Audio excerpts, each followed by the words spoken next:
Bonjour, Nathalie Sayuk pour le podcast Comme et Projets.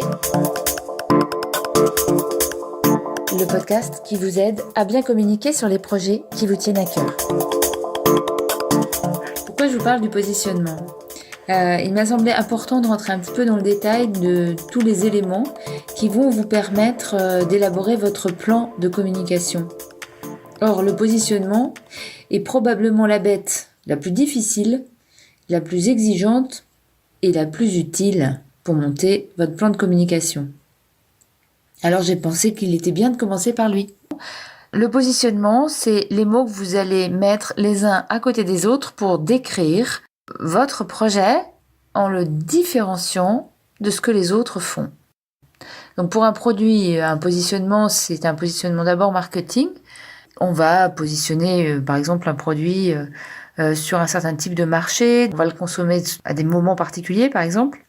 Pour une entité, pour une entreprise, une asso ou un territoire, eh bien la concurrence, ce sont les autres entités, les autres associations du même secteur naturellement, les autres entreprises du même secteur d'activité, ou bien les autres territoires de même taille ou qui présentent un certain nombre de similitudes. Donc pourquoi est-ce que effectivement le positionnement est si important ? Il faut reconnaître que c'est pas quelque chose qu'on va voir immédiatement. Par exemple, quand vous voyez une belle campagne de communication, vous allez recevoir la promesse puisque c'est écrit sur l'affiche ou dans la vidéo. Vous allez deviner quel est le public visé, mais vous n'avez pas forcément conscience réellement du positionnement dont il s'agit. Alors, pour un positionnement, pour des exemples de positionnement, je vais prendre des marques que vous connaissez un peu, qu'on connaît tous, qu'on partage dans notre univers quotidien. Par exemple, Decathlon, à fond la forme. Decathlon, il a comme positionnement une enseigne de vente d'équipements et de vêtements multisports et plutôt accessible en termes de prix. Donc, avec une volonté d'être pas très cher. Donc il est multisport, il est technique mais il reste très peu cher. Si vous voulez acheter un vêtement sportif, si vous souhaitez que ce soit relativement peu cher, vous allez commencer par aller chez Decathlon parce que vous savez que c'est là que vous aurez le meilleur rapport qualité-prix. Je vais vous donner un autre exemple dans une autre gamme de produits. Yves Rocher, donc des produits de maquillage. Yves Rocher se positionne comme étant un fabricant de maquillage issus de matériaux très naturels et il revendique la nature comme source d'inspiration. Donc c'est un positionnement orienté nature depuis des décennies. Dernier exemple, la petite robe noire, le parfum de Guerlain, lui se positionne comme étant l'incarnation de l'esprit parisien. Alors quand on parle de positionnement maintenant pour des acteurs professionnels, ça se corse un petit peu. Alors, c'est peut-être moins évident de les connaître parce qu'on est moins tous concernés par la publicité. Mais c'est assez simple de voir que beaucoup d'entreprises, par exemple, choisissent de se positionner en disant qu'ils sont les experts de leur domaine. Ils peuvent être des experts de tel process.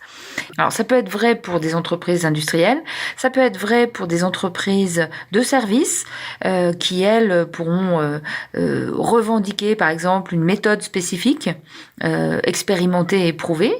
Et puis il y a aussi un certain nombre d'entreprises professionnelles qui s'adressent à des professionnels et qui, eux, se positionnent sur la qualité de service. Ils vont se positionner comme étant l'entreprise la plus fiable en matière de délai de livraison, la société la plus fiable en matière de satisfaction client, de qualité de service après-vente ou de garantie de la qualité, de la ressource et de la traçabilité des produits utilisés. Donc, vous voyez que l'étendue du positionnement est assez grand. Je pense par exemple aussi à une société d'experts comptables qui a choisi de se positionner par rapport à un secteur donné et qui en fait sa force de positionnement. Nous sommes les experts comptables des TPE et des jeunes créateurs d'entreprises et de solopreneurs. C'est un positionnement tout à fait efficace. Et puis il y a aussi le fameux positionnement du leader. Alors, il est à double tranchant celui-là. D'abord parce qu'on peut être leader un jour, mais pas forcément toujours. Donc, tout décliner sur sa qualité de leader, c'est un petit peu compliqué. Et puis il y en a beaucoup. Curieusement, il y a énormément d'entreprises qui se situent comme étant leaders sur leur marché. Et ça finit par ne plus être différenciant, curieusement. C'est plutôt tarte à la crème comme positionnement. Donc moi, je vous invite à vous méfier un petit peu de ça. Pour résumer, pour trouver un bon positionnement, vous avez plusieurs méthodes. La première, c'est déjà de regarder comment se situent vos concurrents, regarder comment ils ont choisi de se positionner, voir où est-ce qu'ils ne communiquent pas, sur quels aspects ils ne communiquent pas et qui pourraient correspondre à votre réalité. Donc une fois que vous avez bien regardé les concurrents, vous allez bien vous regarder vous regardez la liste de vos points forts et la liste de vos points moins forts, vous regardez ce qui vous différencie et vous allez pouvoir choisir, pas forcément tout, mais une partie des éléments qui vous sont utiles et puis qui vous différencient. Ensuite, vous allez pouvoir regarder effectivement les publics auxquels vous vous adressez et vous pourrez nourrir ou bien vraiment initier même votre positionnement par rapport à ces publics-là. Il peut y avoir des positionnements, encore une fois, très divers.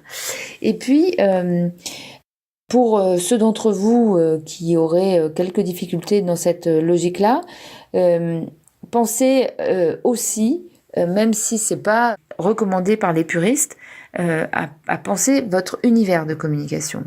Il y a des univers de communication qui peuvent vous plaire et qui peuvent, à l'inverse, vous faire remonter sur un positionnement assez étonnant. C'est un moyen un peu, on va dire, pratico-pratique. Je suis désolée, mais effectivement, il peut arriver dans certains cas que vous ayez la formule avant d'avoir le fond.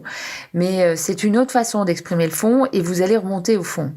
Je vous donne un exemple. Moi, le jour où j'ai parlé de communication généreuse, j'étais peut-être pas tout à fait aussi claire qu'aujourd'hui sur ce que je souhaitais derrière cette notion de communication généreuse. Mais cette formule m'a parlé et m'a permis d'affiner et de me dire qu'aujourd'hui, mon positionnement, c'était de proposer une communication pour ceux qui considèrent que la communication est plus que simplement un faire-valoir. Et c'est ça mon positionnement.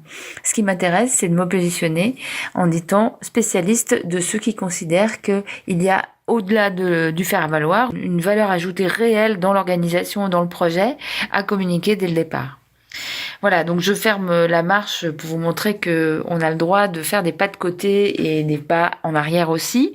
Mais ce que je veux dire par là, c'est que l'effort de positionnement, c'est quelque chose qu'il va falloir réellement faire de toute façon. Vous pouvez tricher, regarder les univers de communication qui vous plaisent pour vous aider à le bâtir, mais c'est vraiment quelque chose d'important.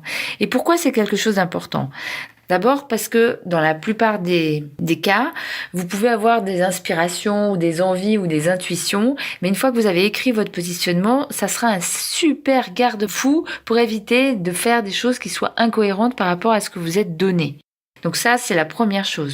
La deuxième chose, c'est que le positionnement, c'est un peu le pivot de tout ce que vous allez faire autour. Parce que vous êtes positionné ainsi, vous sous-tendez la promesse, les publics, vous sous-tendez aussi les moyens de diffusion.